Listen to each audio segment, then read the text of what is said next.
Mr. Ryan? Present. Mr. Paré? Present. Mrs. McHugh? Present. Mr. Cook? Present. Mrs. Florba? Present. Mrs. O'Connor? Absent. And Mrs. Bobbsey? Present. All right, adoption or amendment of agenda. We have two additions. Correspondence, if we could add C, athlete of the week, Emily Ross.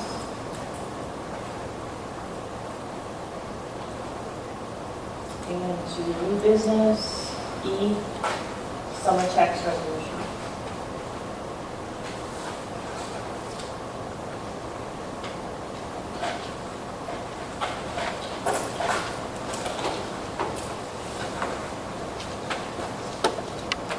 I'll make a motion to amend the agenda as presented for the June 5th special board meeting.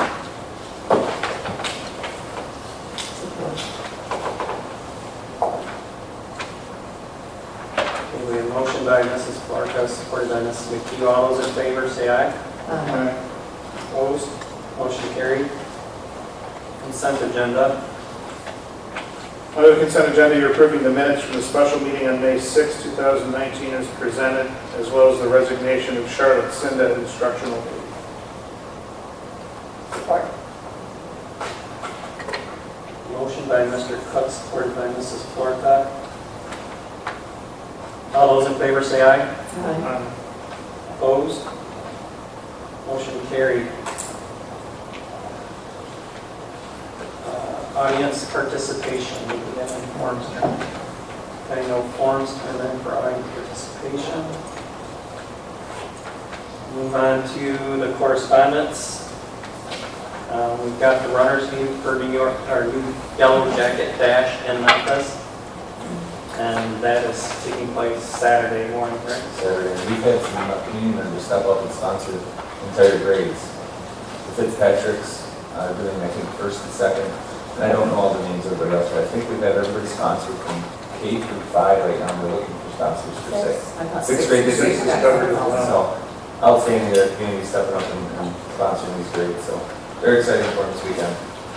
And besides that fundraiser also is the golf outing that Mad Dog Mowers that are setting up a fundraiser for us, and I heard they have at least $100. Yeah. What does that now mean? Can you tell me as well? Part of our literacy, and we're hoping to focus a lot of it in redoing this library. Okay. So kind of depends on the amount they raise. Right. Mr. Graffa and Don Smith started a plan on what they want to see happening here to kind of mimic what we've done across the street to make it more of a makerspace, or not makerspace, but an area where kids want to go in there, and there's a lot of different functions for it. All right. We got our world famous decoders in the newspaper. Another good article around what they've accomplished. And then we added athlete of the week, Emily Ross. So that was a great achievement, good season, good soccer career for her. All right, we'll move on to new business. First is item A, approval of 4 bus leases. I'll make a motion to approve the leasing of 4 school buses as presented. Support. We have a motion by Mrs. McHugh, supported by Mrs. Florka. We'll have some discussion around that now. Mr. Kuja reached out to a few different companies based on kind of our conversation at board meetings and at finance. We looked at the best bet being going with the gas buses versus diesel. Repairs for gas buses are a lot more inexpensive, and going with the lease. 2 of the 3 companies responded. One only does diesel, did not do a gas quote for us. Currently, we go through Holland Bus Company, who makes the Bluebird buses. Their bus lease for a gas bus is $14,893 a year. The other one is Midwest. This is International. Is that correct, Mr. Pujat? And theirs was only $13,884 per year. So his recommendation of Mr. Pujat to go with the Midwest Transit to purchase, or to lease the international buses. We'd be leasing the 4 for a 3-year term. We would be extending the 2 current. We have got that agreement that they'll extend from March till June for the 2 current ones we have. Buyout for a gas bus at the end of a 3-year lease from International, which is Midwest, was $53,000. So if you were to look at what it would cost us over the 3 years, and then you tack on the $53,000 if you wanted to purchase it, that bus would end up costing us about $95,000.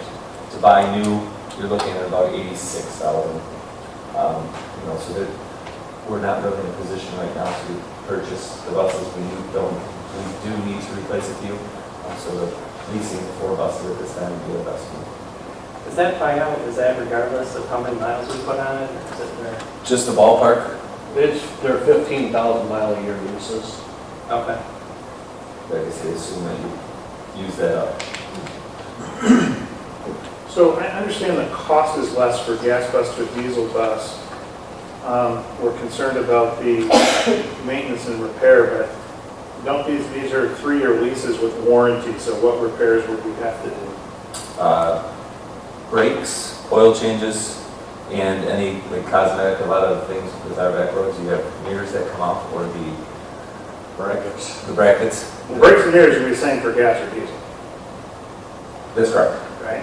Diesel leases are more expensive also. So how much are they? The diesel for Midwest was $14,608. We did not get a diesel quote from Holland, which is the Uber. So the cost of operating is higher with gasoline from an pure operation standpoint, right?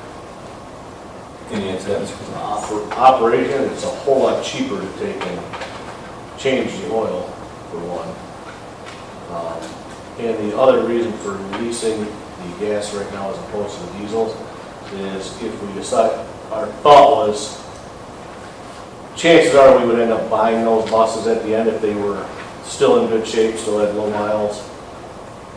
And down the road, it's a whole lot cheaper to maintain them. We have gas and diesel buses now, right? Right. Okay. How are we like doing like gas fill-ups and miles and stuff? Like how many miles are we getting for a diesel compared to gas? Because if it's About gonna cost 6. double, really doesn't. 6 miles per gallon with the gas and about 8 with the diesel. What is it, do you know roughly like with the gas and stuff filling up, like in a month, how much you're spending on the gas buses compared to the diesel buses? I don't do the finances, so no, we fill them, turn it into central office. Okay. What's the difference in miles per gallon? 6 for gas and what for diesel? 8, 8.5.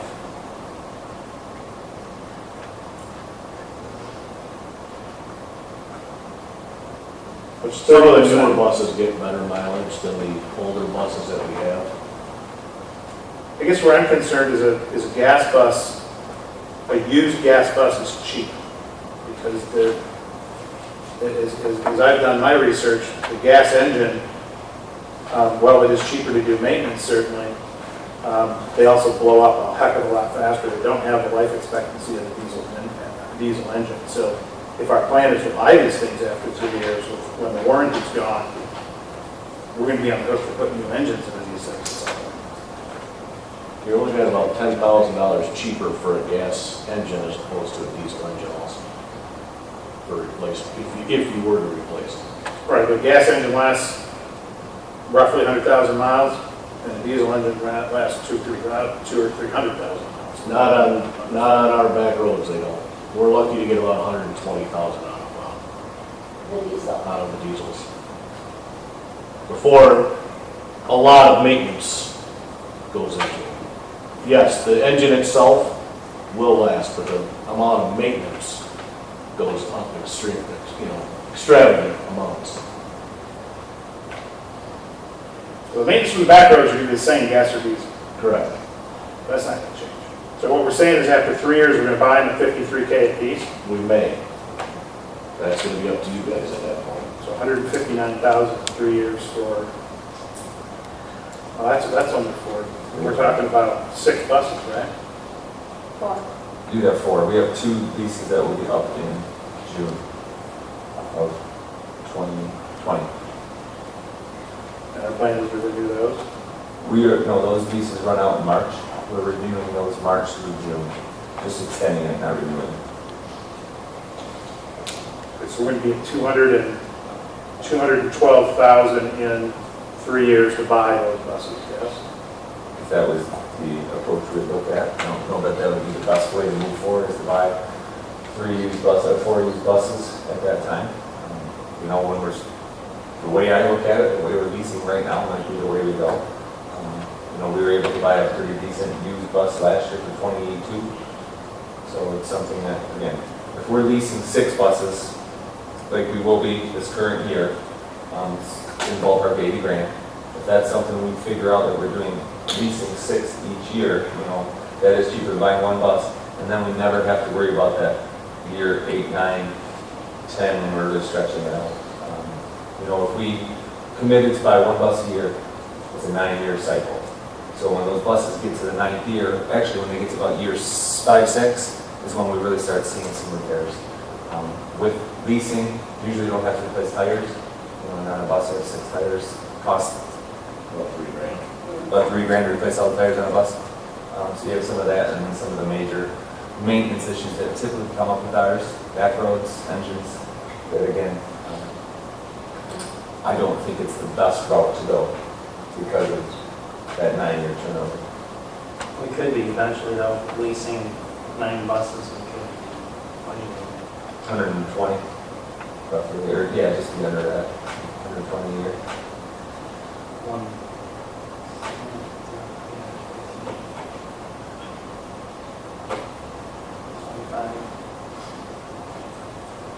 So again, that's kind of my view in the 3-4-year, 5-year plan is that we're still trying to lease that 6, and maybe we have a few others that we're maintaining.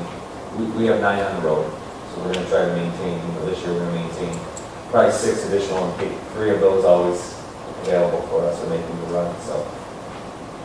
I tried to map it out because I was trying to do it in my head, and I finally dropped it in Excel. Trying to look at, you know, could we, if we decide to get out of leasing, could we have a path forward with that? And it seems like it would take us 5-6 years to get out of that cycle, but it seems like there is an out, but it would mean for 3 or 4 years that we'd be having to buy used buses with, you know, mileage on them. Correct.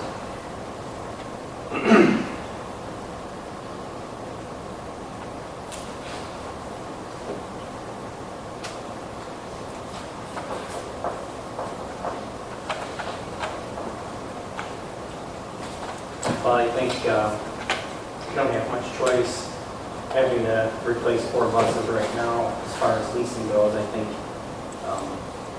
some of the discussion is the hard discussion be what's going to be our long-term plan and how we're going to move forward. If this is going to be, you know, leasing, is it going to be buying diesels, buying gas? I mean, the reason I bring up diesel and gas is for $800 more a year, 14.6 against 13.8, I'm getting 30% better gas mileage, more than 30, north of 30% better mileage out of the fuel. And if we stick to a lease program, they're under warranty, so the engine blows up, we tell them to come get their bus and bring us another one. You had said that the buses were all sold through October, I think?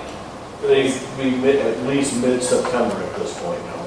I had a bunch of stock buses for gas, diesel buses they have in stock. Okay, so we could get the Gas buses they are out of until mid-September, beginning of October. Those would have to be sold. So if we went diesel, we'd have them for the beginning of the year. Correct. I look at things that are heavy duty, trucks, tractors. I don't see a whole lot of gas ones anymore. I know there's new technology, I get it, but I would, there's a reason that diesel is a truck to buy when you go to buy a truck. can afford it. Looks like it's only $800 more a year. What kind of difficulties do you run into the cold days with diesels? And is it harder to get them? Extremely cold days, a lot. When it's, 30, 25, not many. Even with our newer diesel leases, do they hard start? Those are gases. Oh, that's right, I'm sorry. Other leases are gases. When you generally have to start them, how long do you have to let them run before you're good to go? My Gas husband's a bus, diesel, gas so bus it's about fast. 5 minutes. 5 Diesel minutes? bus about 20. Okay. Do you guys do like a pre-routine check? Like, is there something where you go start the diesel engines? do your When I checks? first come in the morning, I start the buses. Okay. So we've got buses sitting there idling 15 minutes longer. And I would have to check with Sandy to verify, but our diesel price was higher than gas. I don't know if it still is, it does fluctuate. I don't know if our cost per gallon is still higher for diesel right now or not. Obviously, gas could fluctuate the other way also at any time, but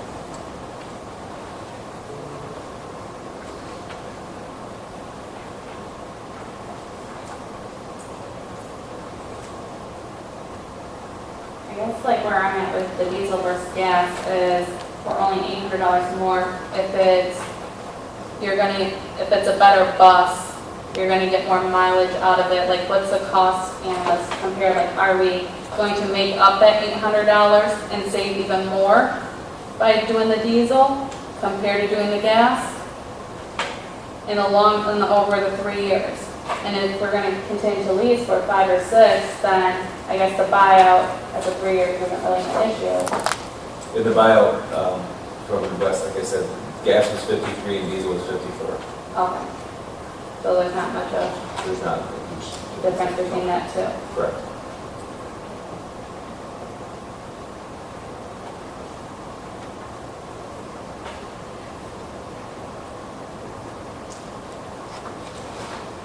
It's just they haven't for the beginning of the year. Which is fine. and again, if you guys would rather see diesel buses, we're fine with that either way. It just seems to be the trend going towards gas and propane as opposed to diesels now for all districts. Which is why they sold out of gas buses, and they still have diesels sitting on the lot. But either way, it's like I said, especially if we're gonna lease them. In the long run, if we think we're gonna purchase them, then it costs a lot more to repair the diesels. With all the new exhaust and all the laws for the NOx in the air and whatnot, they're extremely expensive by the time they hit the 8th year. I don't see us having $212,000 in cash in 3 years to buy these buses. Honestly. No, and like Dave kind of said, you start hedging, you buy one, back to something that, you could be, just something you'd be keeping for that 9 years to try to. We have to buy buses for about the next 5 or 6 years by use to gradually get back into having full ownership. I kind of leave it out based on mileage. So it would take us a while to get back on track, if that was the direction we wanted to go.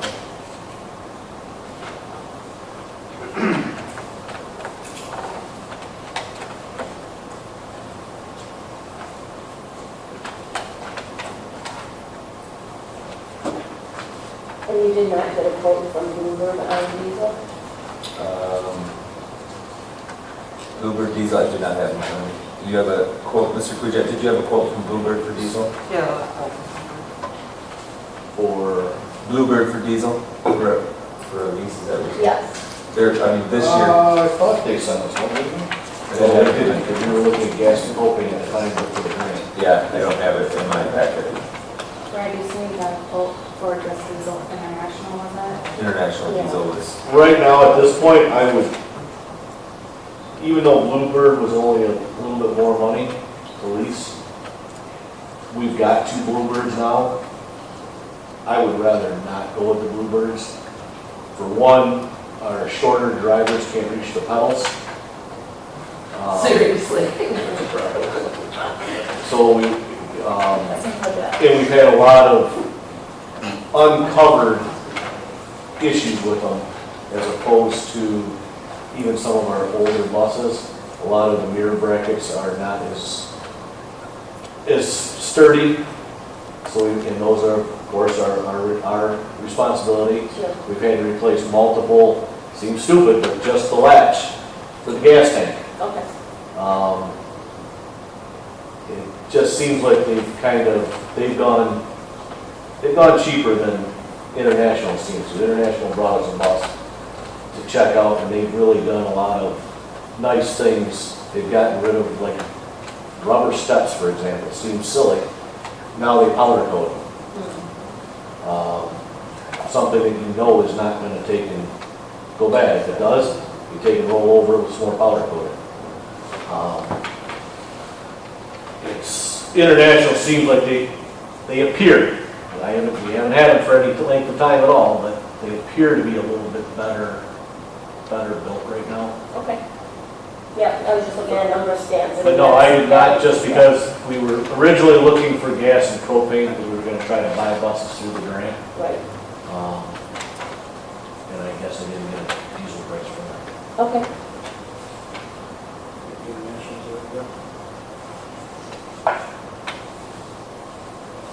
Does the- Thomas, we contacted Thomas. They've got like 6 different diesel options and propane options, but not the gas option. Did the grant cover diesel buses, or that was just for gas or propane? We could, but it was only like 20%. Okay. The other one was like 40, right? Yes. Okay. And we cannot, if we commit to a grant, so if we apply for it and receive it, it's awarded, they expect us to purchase. So if we went forward and did not make that purchase, it would run jeopardy of anybody else in that, receiving that grant involved with it. So we did not enter into the consortium. Right. You have to buy a bus for 3 years or 2 years? Within, yeah, I think it's within a year of the Oh, a grant year of being the awarded. grant. But it won't be awarded until November this year. Yeah. That was the first round, so you have some time. And we're not in a position to buy a bus there, so. Not this time.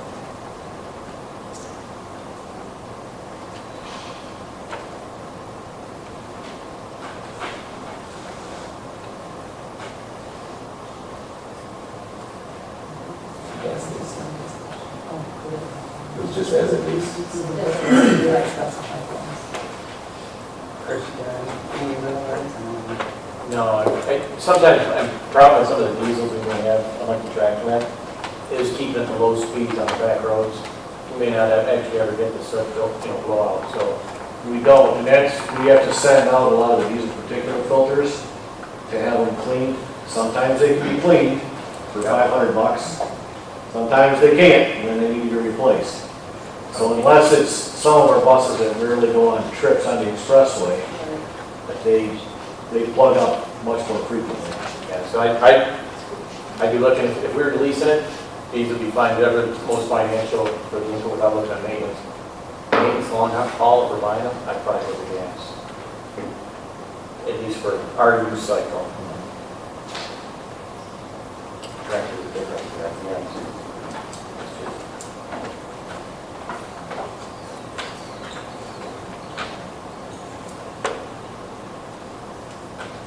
For the diesel, you have to put the duct fluid in now, don't you?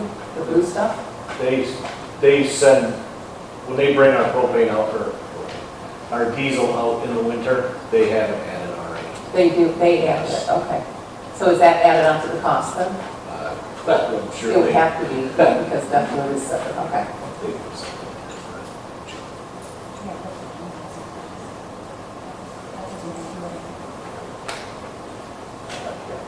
But I would like to start with here. I don't think we're going to be in a position to buy. He's in a better position in 3 years than we're in.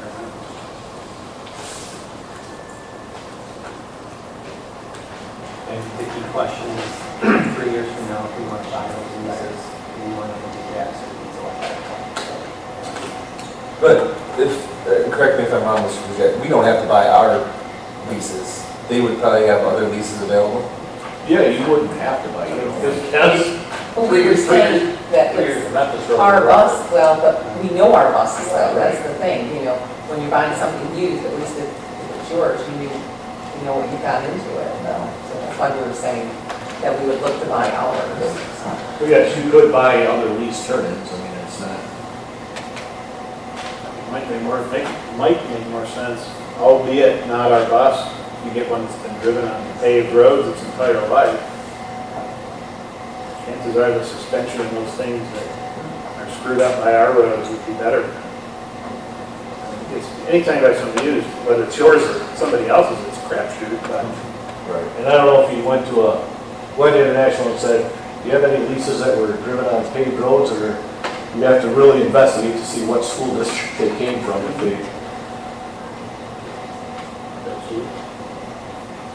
if they would even share that information.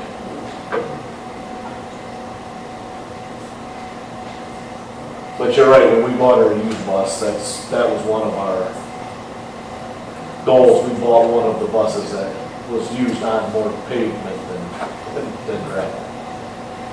But that was going to the school itself and being able to talk to the supervisor and find out, all right, where's, what are the routes that this bus went on, what are the routes this bus was on. And I guess you hope he was honest. If we lease 3 buses, correct, could we target one of our buses with a paved router?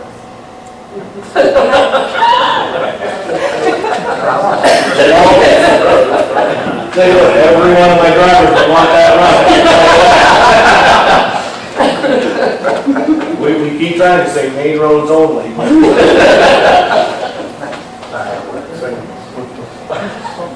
Yeah.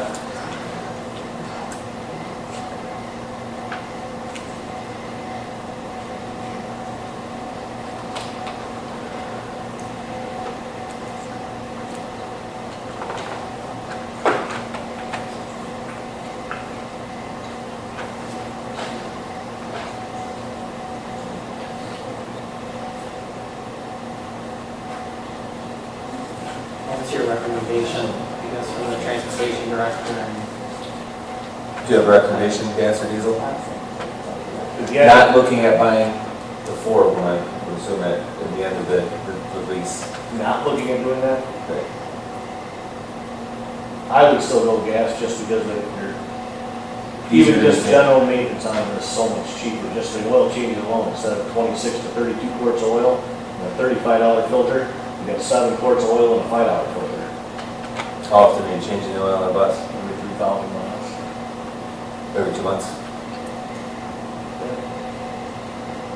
Ballpark? Yeah, I guess I haven't really counted it. Even 3 months? Probably four oil changes a year. 16.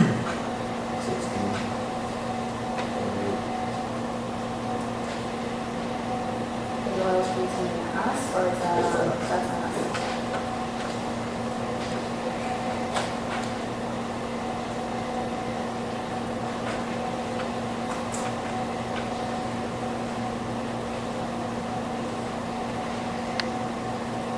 Gas buses are kind of nice for the driver too, just to go a lot quieter than they actually do what's going on in the bus. Yeah, sometimes it's a curse to hear what's going on inside the bus.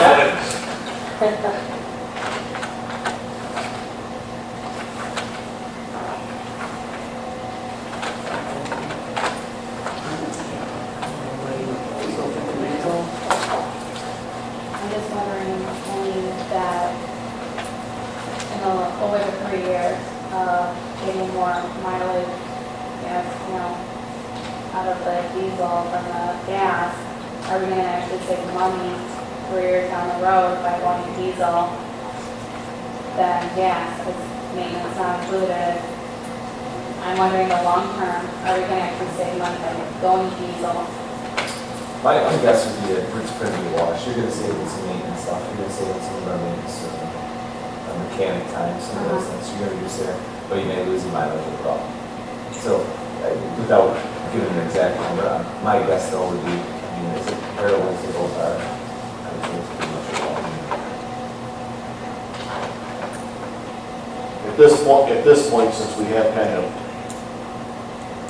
I used to say, dragged it out for as long as we have, now that they're on the gas buses also, It is somewhat of an issue because we will have to do quite a bit of maintenance on the buses we have right now to get them back roadworthy for the start of the school year, especially should the state inspector show up before the new buses show up.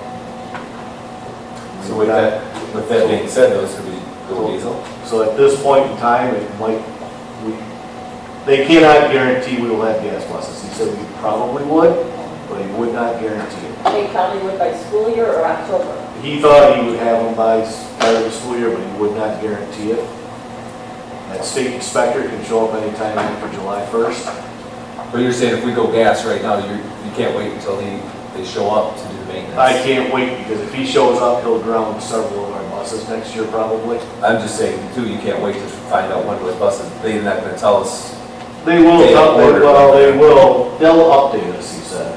So you may be able to hold off a month to start doing repairs. Yes, we may not have to do anything. We may not have to do anything. But we may.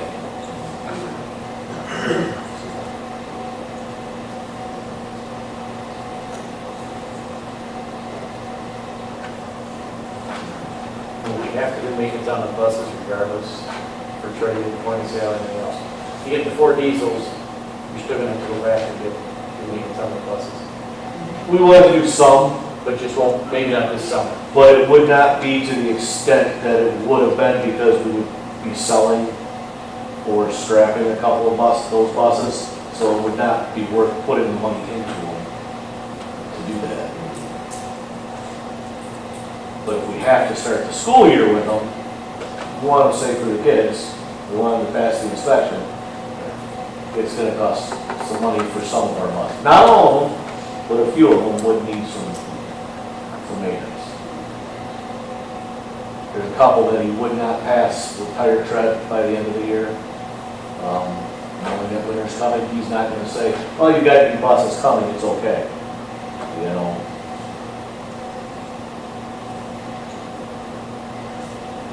Are you confident they have diesel buses available? Well, he did last week when he was out to talk to me about them. Kevin reached out to him this week. I think diesel's the answer. If we go to buy in 3 years when the leases are up, we debate gas or diesel again. We can buy whatever we want. Take the safest route, whatever. They're available to them. Any further discussion? Can you amend your motion to specify diesel buses? Did I make it? Yeah. Yeah, she's supporting. Yes. Okay, so I'm making a motion to approve the lease of 4 diesel buses from Midwest.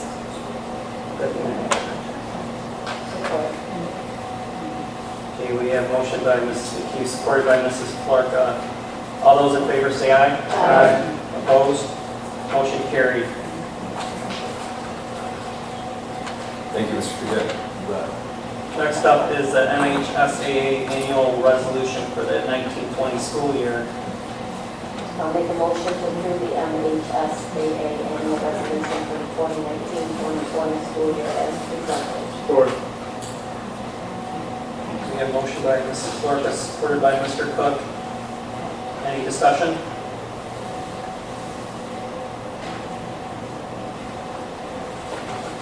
This is something we have to do annually. Yep.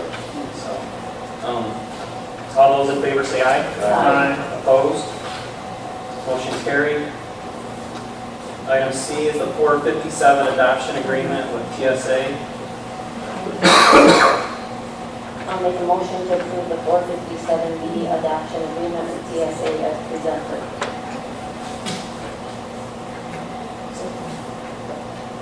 We have motion by Mrs. Clark, supported by Mrs. McHugh. Any discussion? I see we got an updated one in here that's got Adam's information in it. I think the original one came out. I think it was both like excellent as well. Okay, no worries. I didn't see that until just now, so. Make sure that one belongs.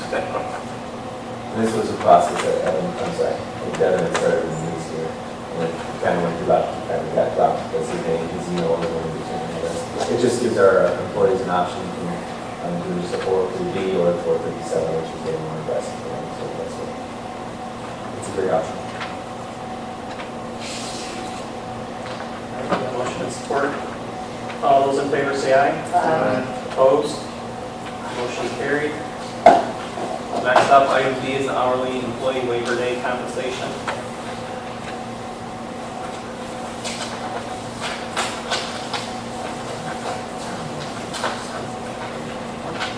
And so,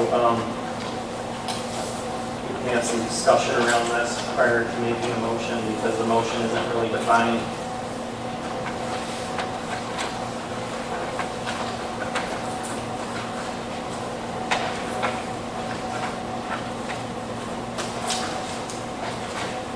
So you want to outline kind of where we're at? Absolutely. Excuse me.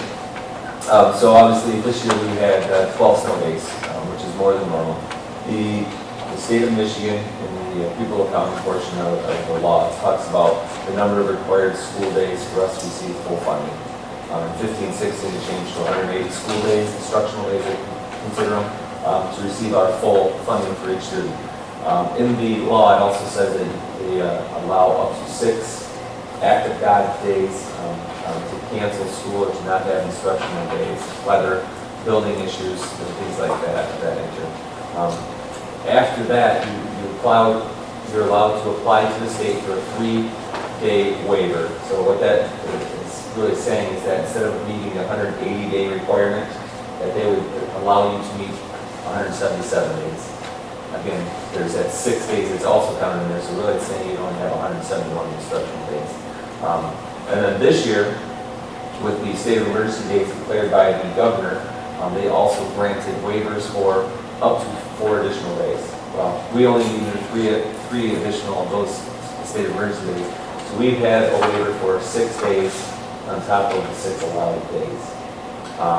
In the legislation, when it first started out, it talked about hourly employees, and that hourly employees, they were going to direct us what to do or what not to do. Each contract's a little different in the wording on how we handle the hourly employees on these act of God days. And each district in the county is doing something different. In the past, last year, I think we had 8 snow days last year, so I applied for a 2-day waiver from the state. We're granted, but we did not pay anything additional to any of our hourly employees. They are paid for the first 6 days in their contracts.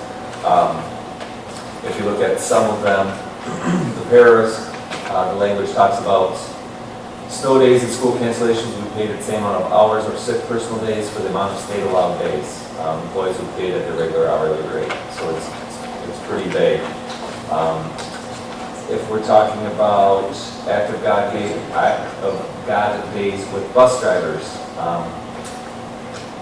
they will not be required to report for work and shall be paid their regular run hours. If school is canceled more than state allowed maximum time and days and hours need to be made up to meet state requirements for student instructional hours, employers will be paid for those days if and when they are made up.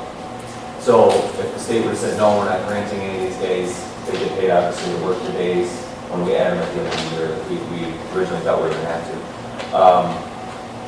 SEIU, which is our kitchen staff and our secretarial, again, they're paid for the first 6 act of God days. There's a little stipulation in there if they're required to come in. So the first 6, if the administrator says, hey, I need you to come in, we got something out, they get an hour and a half, time and a half for those hours. It's kind of separate.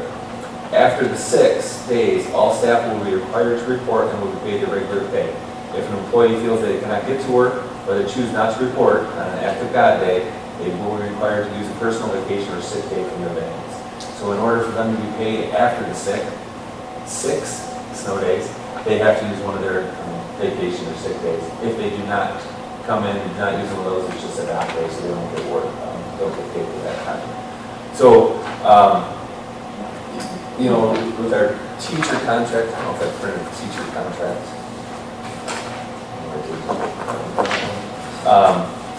Administration is the same way. On a snow day, if the administrator chooses not to come in, they need to use a sick or a personal or a vacation day in order for them to count. With our salary employees, it's a little different because they have a set number of days they have to work in a year, and that's where it's coming down to. So it's not really being paid for that day, it's meeting the requirements of the contract. So mine, for instance, is 230 days. I get so many holidays and I get 20 vacation days. So if I take one of those days off, it counts towards my 20 vacation or sick and things like that. So I still make my 230 required work days. I think it's similar to that language we just talked about. It really just talks about if they're working the additional days at the end of the year, they don't get paid additional time for it. So if the state doesn't grant the waiver, they're not getting paid for those days when we add them on in June, is the basics of the teacher one. It's a tough one. When we talked and what we've done in the county, again, we're trying to figure out a way to help the hourly employees out. The cost,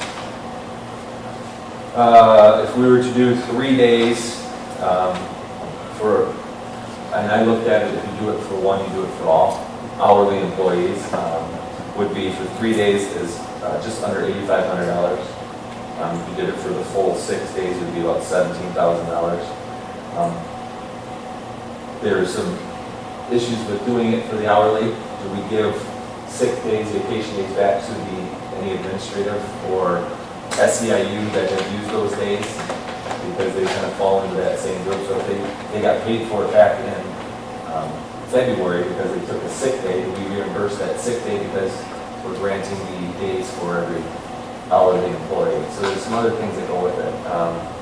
The other part is we do have contract language that discusses what we're to do in those situations. These contracts, most of our hourly contracts are year to year. It's an at-will position, so it's something we can talk about.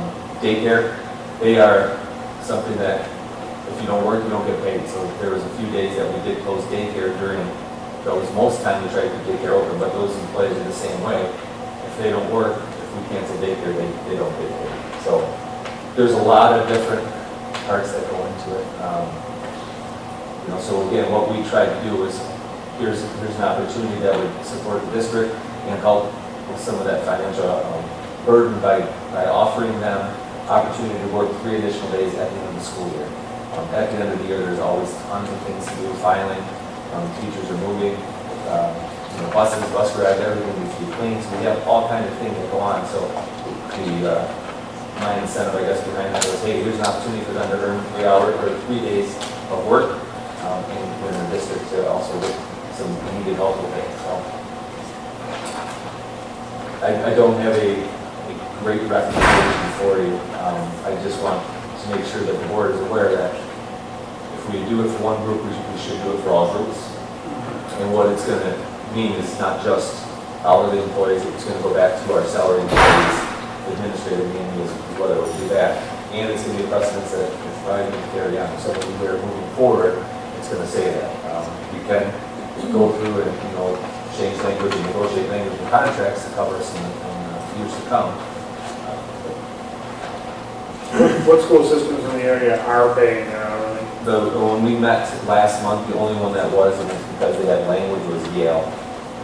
He had language in his contracts with his employee groups that talked about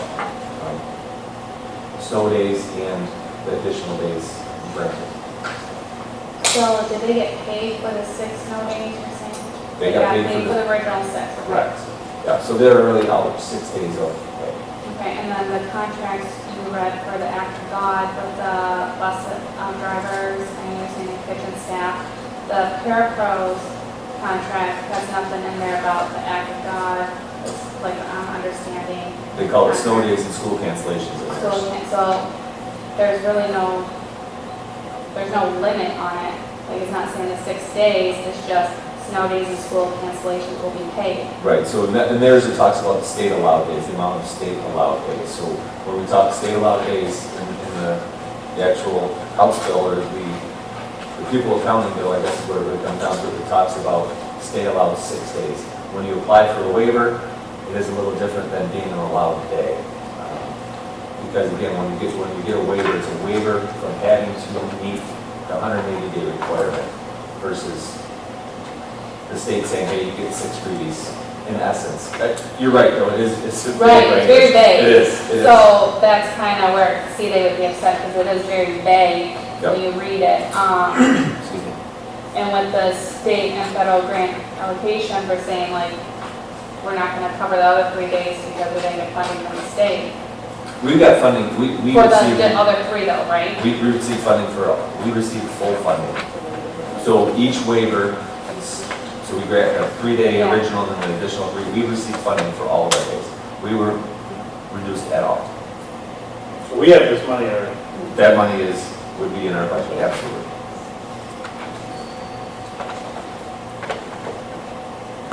How many years have you noticed like, that we had an extraordinary amount of studies this year? Yes, like I said, last year we had 8, so we had 2 Have days. you ever been in this situation before?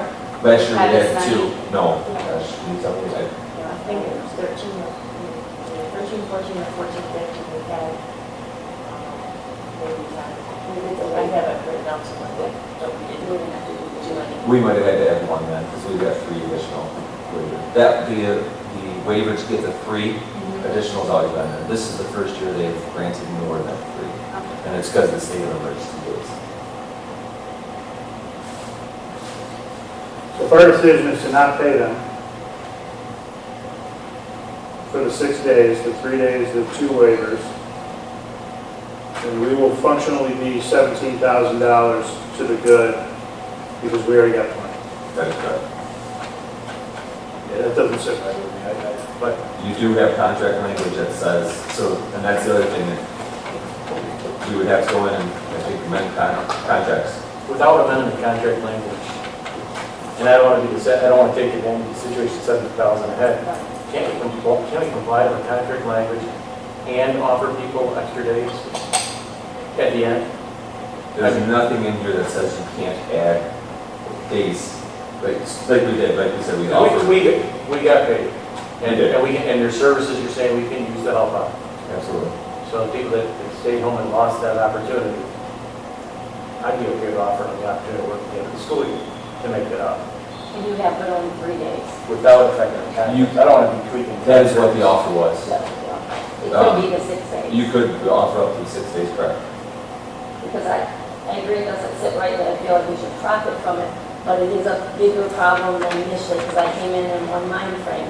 But we do have contract, and we do have consideration for salary, and I want everyone to have their pay and be respected and know that, but a contract's a contract. And so we've got to find some negotiation here, Right. absolutely. Well, I mean, frankly, I read the instructional aids one, which is the one we were provided printed. It says for the amount of state allowed days. I think state allowed days is a pretty open, I would interpret that pretty open, and reading the law actually right here, to understand what's actually written in Public Act 11 of 2019, and I don't see, and I'm only through page 3, but I don't see the word state allowed days anywhere in here. So perhaps, I mean, as far as I'm concerned, that's pretty open. With a state allowed day, one could make the argument that this act gives us additional state allowed days. Because it doesn't say in this contract for the amount of the 6 state allowed days. If it said that, then we'd be at a bit of a conundrum with this contract. But this says for the amount of state allowed days. It doesn't. If the state changed the state allowed days to 8, we wouldn't have to change this contract, right? So state allowed days for me is kind of where I'm at. I don't see anywhere in here that it says what a state allowed day is. It does. Yeah, go ahead. Yeah, I'm just curious.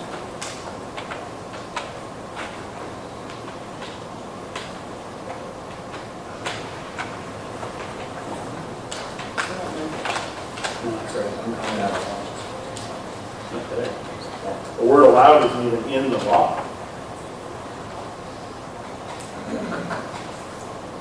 It basically says the part that's pertinent to this discussion is, and you pay these people a lot of money to write these things, but the real pertinent section is in section 4. It says for 2018-19 only, in addition to these 6 days, if pupil instruction is not provided, or one or more days that are included in the period where the governor's issued an executive order declaring state of emergency, upon request of the district superintendent, form, manner prescribed, yada, yada, yada. The department shall count those requested days and the equivalent number of hours as days and hours of pupil instruction for the purposes of this section.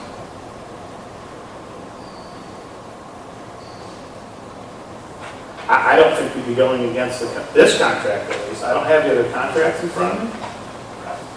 This one covers, what does this cover? Special Ed Title I at risk, preschool, and GSRP. There's other contracts I understand, but I don't have those in front of me. And with this one, at least, as I can speak to, it says state allowed days. As far as I'm concerned, the state allowed us to not have school during that time. Good.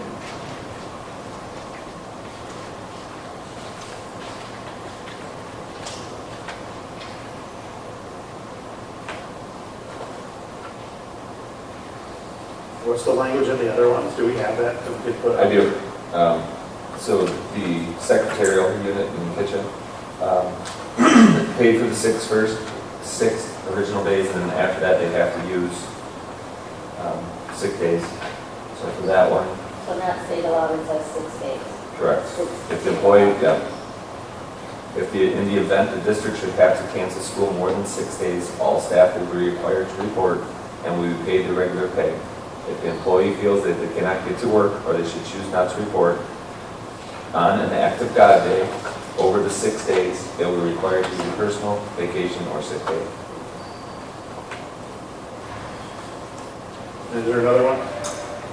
The transportation, SEIU, or I'm sorry, SME. In the event that school is canceled due to an act of God, bus drivers will not be required to report to work and shall be paid their regular run hours. If school is canceled for more than the state allowed maximum time and days and hours need to be made up to meet the state requirements for student instructional hours, employees will be paid for those days, hours, if and when they are made up.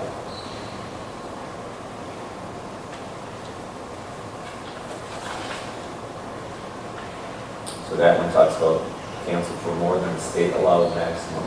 That doesn't say days. And then it talks about if and when they are made up. That you can pay for it, so. State allowed a larger maximum. So, and that's where it's a little gray, because a waiver is not really the same as a state allowed day. It's a waiver from having to fulfill the requirement of 180 concession in order to receive the full funding.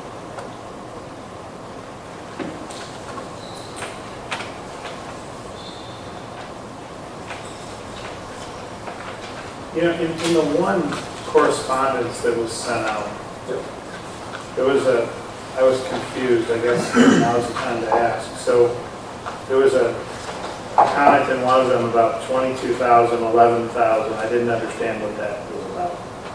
I was in a prior conversation with that group regarding their wages. And they just asked me if I had any idea how much they made. Okay. So, I don't see, I happen to, one of the school employees that would be under this contract here that we have printed, asked a question about it last week, and this person told me that, you know, I work another job, and although I start that job right after school ends, so the person felt like they were being punished because everyone else is getting paid, we have the money, they're not going to, because the high end of the job is $11,000 a year, they obviously have to work during the summer. So this person has a job, several jobs, and they have to work their job starting as soon as school's out. So even if we give them the opportunity to clean desks or whatever we're gonna have to do, because I'm gonna imagine they're not gonna be doing they're certainly not gonna be doing special education, Title I at-risk, preschool, or GSRP during those 3 days, because there won't be any children here. That person that has another job during the summer, which I would imagine is most of the folks covered here, have to choose now between the job that supports them during the summer and the job here.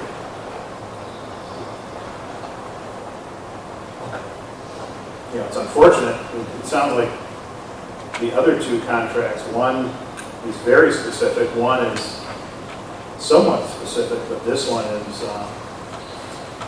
this one's pretty non-specific. I agree.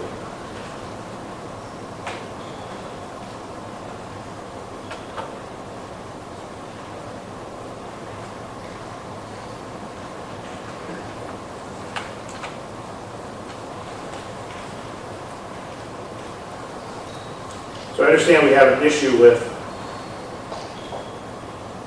if we do it for all, for one, we should do it for all. I would agree with that statement. I think that the administration is pretty easy. If you use a sick day or a vacation day, you just get it back. That doesn't inherently cost us anything. It means you get to take another day off, but that doesn't cost us anything. We're paying you anyway.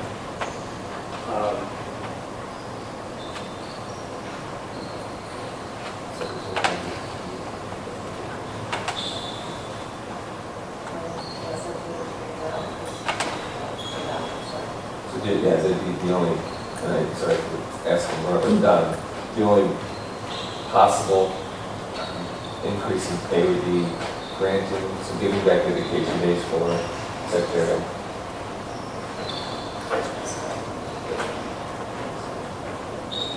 They get paid off on their vacation days remaining at the end. But again, it's something that we budgeted in, so. It is anywhere. It is. Is he asked for 3 days or for 6 days? Because in the original request, it seemed like the request. So I received an email, kind of a question regarding that, I responded, and then I was approaching the hall and it was about 3 days. I mean, if you were going to agree that these fit under the stay allowed or the language here, the amount of state allowed days, I would say that we go with 6. And that's, the waivers are for different reasons, but it's a waiver all the same.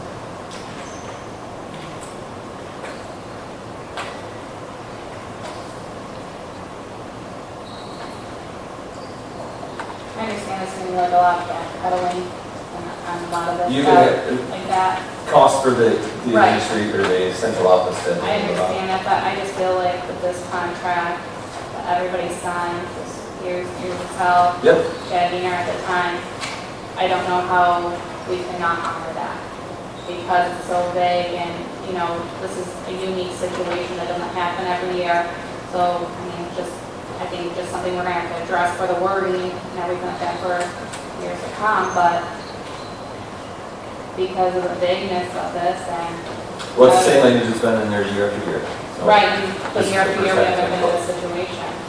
we had 8 last year, but I completely agree with you.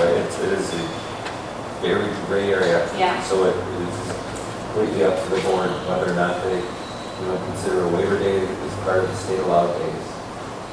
And that's where it's, Gene, if there's a. when we talked at our suits meeting, this was brought up, and there was no guidance on it at all. I mean, I can present her obviously with our contract language, and she can give us an interpretation, but the legislature and MDE and everybody is hands off on it. The original language in this bill was to discuss what they're going to do with our employees, mothers and paid, or what it would be, and to admit all of that. Yeah, there was a bit of a partisan fight about that. Yes. I would say that, I think we've had a lot of discussion. I would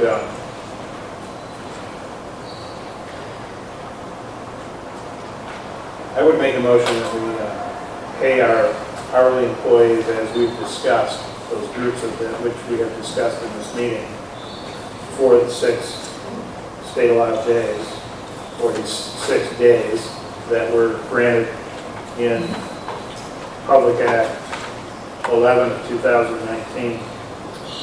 But that would only cover the 3 though, if you go with that route.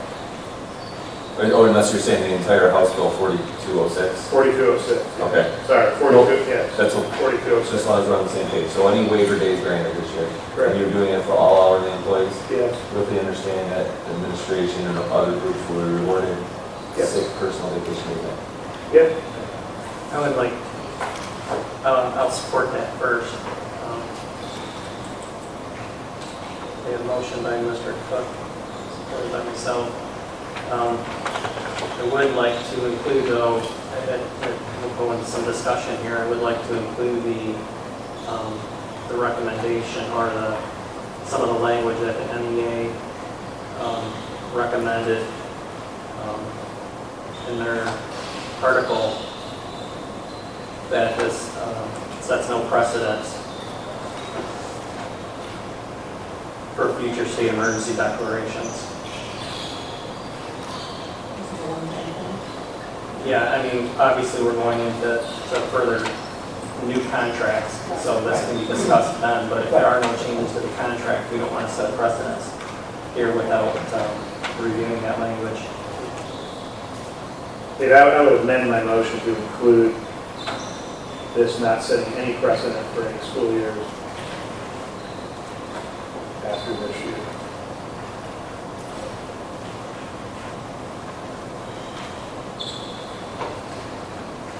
Hopefully, if it's the 30-year cold, we'll have another 30 years.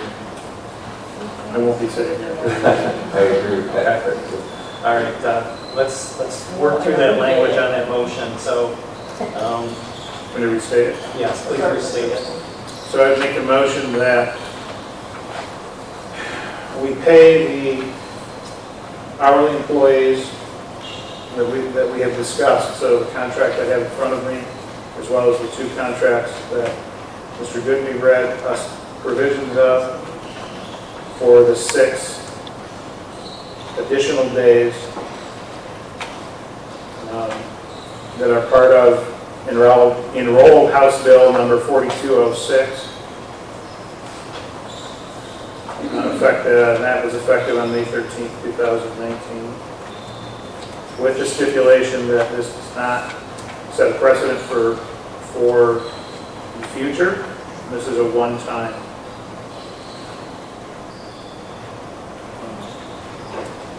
It's a one-time deal.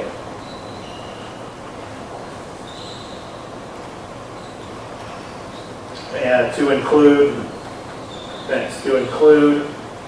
the administration and anyone that used vacation time or sick time to cover those additional 6 days as well. So they would get those refunded to them, for lack of a better term.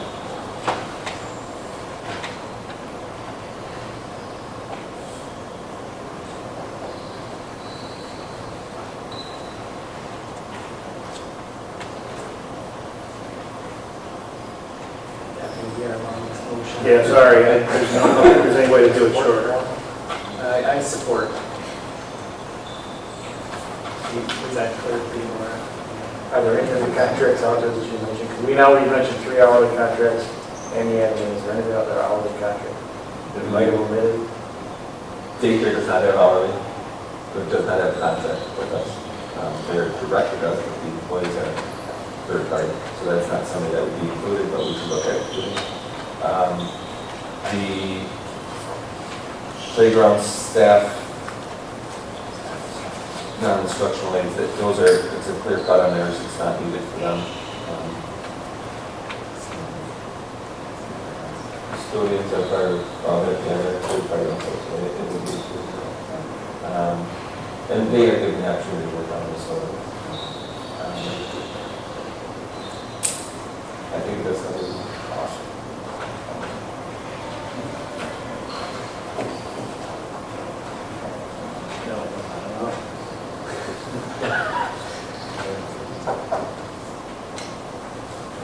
Okay. We have a motion by Mr. Cook, supported by myself. All those in favor say aye. Opposed? Motion carried.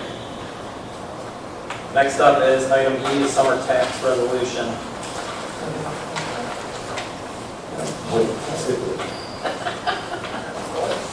Do you want me to discuss it before you make a motion? Yeah, let's, Liz Masters contacted me this morning, they had their meeting last night.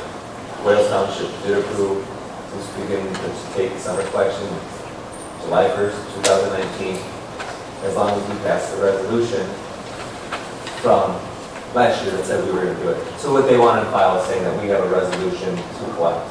So the resolution in front of you would say they know it's going to be dated in June of 19 and start, they just want it on their files. So that would be the resolution we have in front of you. Basically the same resolution passed for next year, but that's for next year. That is. They can do it every year. And we are just, again, for their files, that they say that we did want them to continue to do this. I make a motion we accept to approve the annual summer tax resolution as presented. Support. motion by Mr. Cook, supported by Mrs. Florka. Just to clarify, that's for 2019. Any further discussion?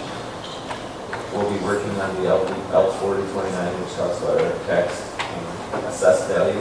Last year we were at 233 million for our tax base. It's going up to 276 this year. That would, what's really beneficial. It does help a little bit here and there, but really from one pot to the other from the state. But with our sinking fund, we get 1 mil on every dollar assessed out there, so that is helpful. We should see an extra $38,000-$40,000 this year when we need for our sinking fund. So very nice for us to have that little cushion. We have some documentation we return for the summer tax. Is that? That's that? Yes, so Adam and I received the final stuff today. Okay. He'll submit it. We have till the 27th, but we'll get it to him here. I'm hoping to get it to him by Friday. I figured we'd do that a couple weeks ago.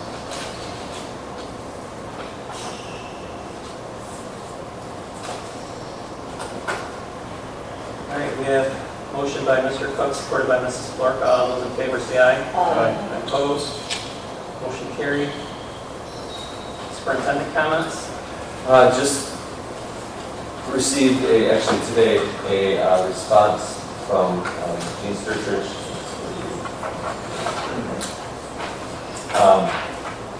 Discussing, we had some conversation about committees and whether committee meetings need to be held in open session and making sure that we're not violating the Open Meetings Act. So reached out to Jean to get an interpretation of it, and she gave us something in writing so that we have it for our files in the board packet. Basically what it comes down to, because our finance committee has not been given the power to make decisions or to do anything outside board approval, and because there are only 3 board members there, meaning there's not a quorum, that they do not fall under Open Meetings Act. So the reason or the mission of the committee is just to come up with recommendations, take to the board to be discussed for final decision. So she did do a nice job putting it together for us. I think it clears up some of the questions that we had. That's my only question as I've looked at other schools' websites who openly show their meetings with no editing or hassle. I mean, if you look at Richmond, every school board meeting, including the ones where there's people just incensed about the 4th grade issue they've had down there.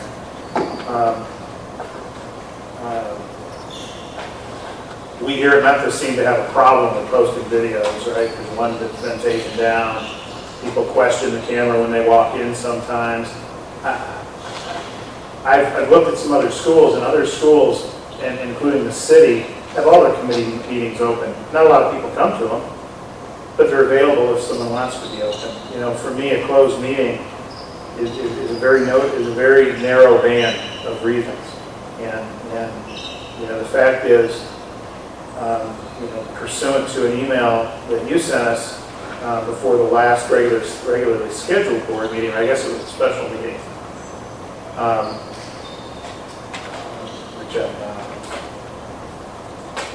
which I'm looking for right now. But Gene also told us that we can't discuss, or we have to discuss the contracts in an open session. And my fear is tomorrow morning at 6 a.m., we're going to go into that discussion about contracts that should happen in open session. So, and I asked the same thing with Jean. Her explanation of it is to have the discussion, but to bring it back to the options. So instead of to sit in a meeting, an open meeting, to hash out all the different options, to come up with those and then bring them to an open meeting for discussion.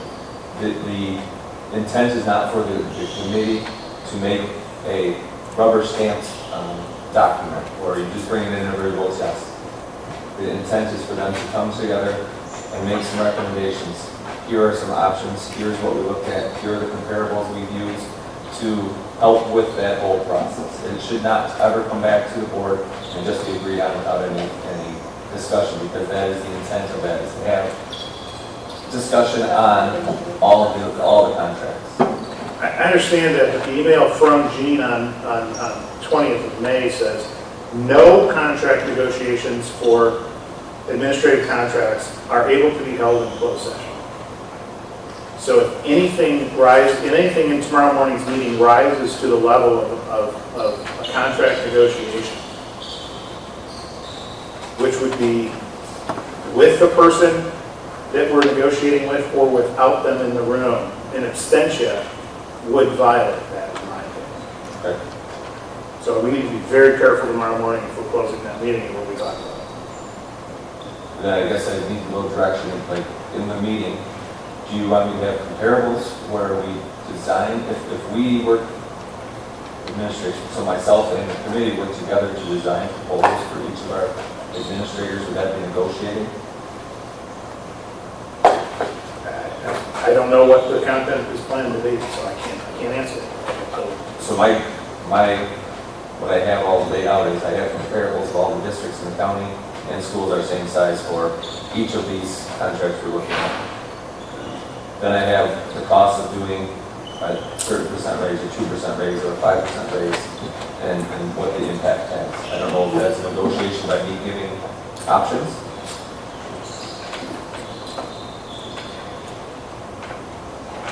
Well, will we be looking at performance reviews of the people that we're talking about? No, you're not. Focus on financial impact of the budget and the long-term plan. But again, it could be interpreted as a negotiation, because if I say a 2% will do this, and a 5% that, I don't want it to be this construed as, well, we negotiate between a 2 and a 5. Because I understand what you're saying, Mr. Cook, and I agree with you. It should be discussed and open, but the intent, the committee has no power to make decisions. They have only the power to make recommendations to the board. So any questions that are had about a contract when we bring into an open meeting can be asked. But I want to make sure that I understand the expectation for the meeting. Well, I mean, in my opinion, the entire content of that meeting could then be repeated in the next regularly scheduled board meeting, correct? There's no legal reason to have a closed meeting there. We're not discussing a collective bargaining agreement or student or employee discipline, which are the legal reasons. There's a couple others for closed meetings. So it doesn't fall under the Open Meetings Act because it does not need a quorum to have that. So therefore, the content of the meeting tomorrow could be read verbatim in the next meeting in this open meeting without any violation, correct? I would assume so, yes. Okay. All right, good. But I need a little more direction. Whether or not Both parties present tomorrow? it'll just be myself. All right. And Adam, I'm sorry. So should I bring proposals to the board, or would that be considered negotiating? I don't want to be the legal person doing interpretation here. I look up negotiation, deliberation between both parties. I always like that. So we can discuss all of mine. I would think so. I would ask Gene on that. down with negotiations, I do look around right now. Mr. Cook, would you agree with that? Should we just, I'm I asking. don't know, you know, I'm concerned about doing this.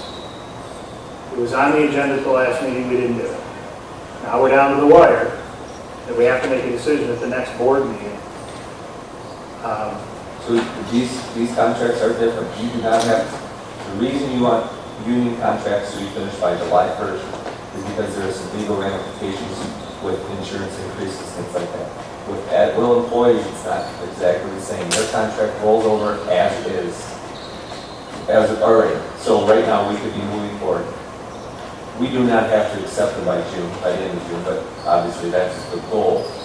To say we're back against the wall, that's not accurate. We can, you know, you can move these out. At the same time, we really don't want to, but you could. And all the contracts that we're discussing or voting on, or, you know, looking at next board meeting, they're all at will. Yes. Because we've settled all of our unions, or settled. Would you like me to bring, again, I'm still looking for some direction, whether or not to have this information.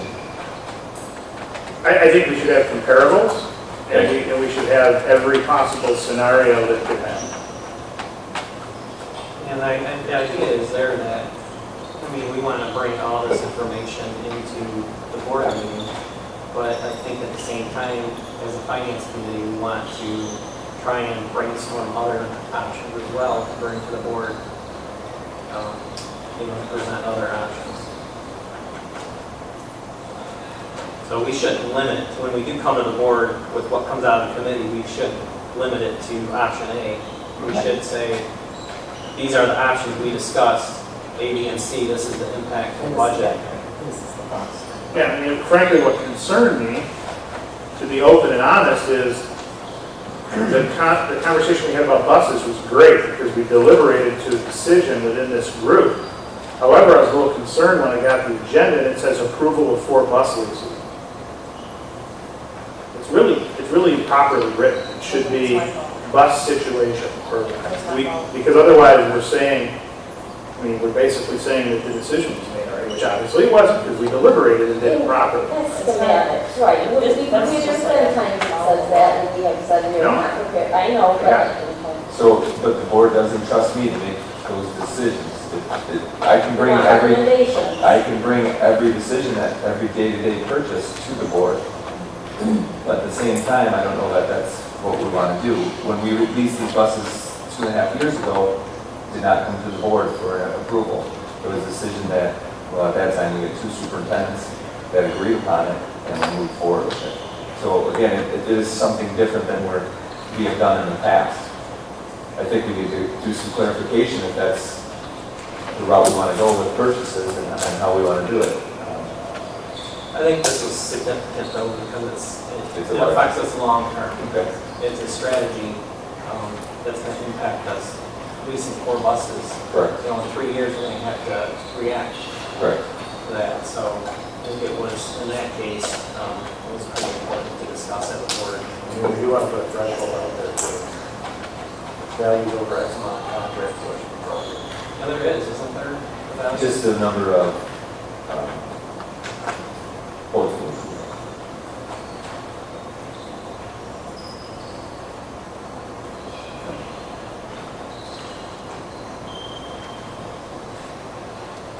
I have no other comments. All right. So you're clear with expectations for tomorrow morning then? I think if at that meeting, at some point, anybody in that group feels we're negotiating, we end the meeting. Okay. And make it clear to me that it's being ended, so I don't Okay. get caught down the road that I violated That's something. it. That's fair. Okay. All right, board roundtable. I just had one question. Was the check for $288.72 dropped off? Yes, it was. Okay. And who is the former employee?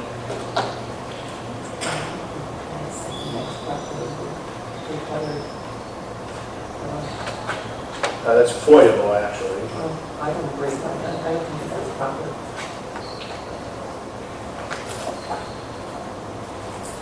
get one instead, and then, you know, and. I'd like to understand how a former employee had access to our account. There was a former employee with a Sam's Club membership that did not get canceled when we contacted corporate and let them know that the employee had resigned, please cancel their card. It did not get canceled on Sam's Club. Did we request it to be canceled? We did.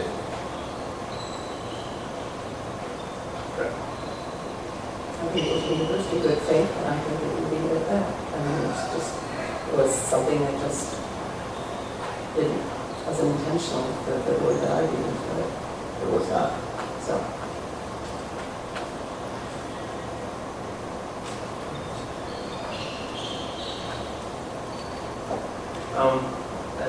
Audrey had shared that she had taken the 101 class.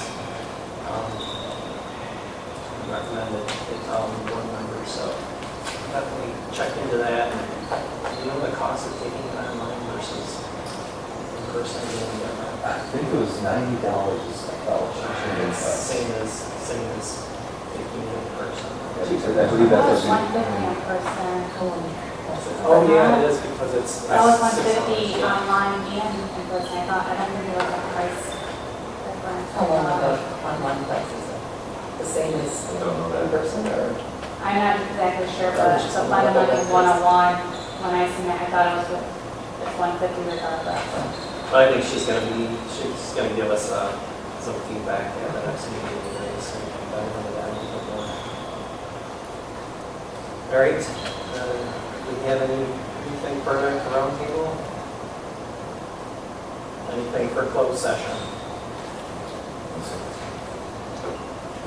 Okay, I'll make a motion to adjourn the meeting at 6:54 p.m. Support. All those in favor say aye. Aye. Opposed? Motion carried. Thank you.